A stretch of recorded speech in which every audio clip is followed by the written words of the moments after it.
Well, the Israeli military has announced restrictions on the movements of Lebanese people returning to their homes in the south of the country. It's released this map, which highlights 10 villages near the Israeli border. The Israeli army says people are not allowed to enter the area until it issues further instructions. Let's get more on this with Willem Marx. He's a journalist in the occupied West Bank. He joins us now from Ramallah. So tell us a little more about these movement restrictions that have been announced in Lebanon by the Israeli military. Well, this was a statement essentially issued by the Arabic-speaking spokesperson for the Israeli military on social media, talking about the need for residents who want to full of villages you just mentioned, staying away for the time being from not only the villages themselves, being inside the villages, but also their surroundings.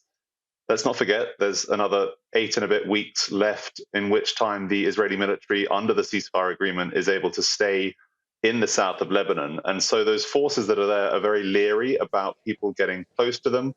And of course, therefore, keeping people away, keeping citizens, civilians away, the Israeli military staying safety, and this is something that we should expect, I imagine, over the next couple of months to see quite a lot as the Lebanese army moves into position and takes over security responsibility from the Israeli military, who then, of course, cross back over that border into Israel.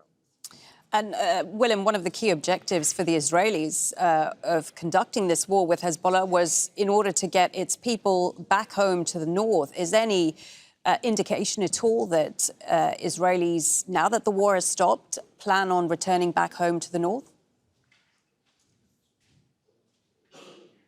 Well, there was a small number of people that stayed in some of the communities in the north, particularly a city like Kiryat Shmona, but 60,000 were evacuated, and some of their local leaders, mayors of smaller towns, have been saying this agreement does not give us the kind of security guarantee we'd like to see.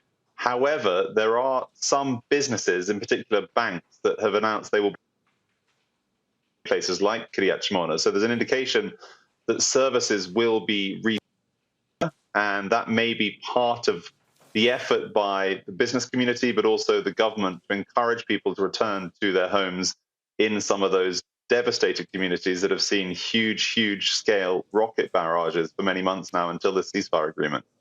OK, thank you for that. Willem Marx, a journalist there for us in the occupied West Bank. Apologies there for the poor sound connection.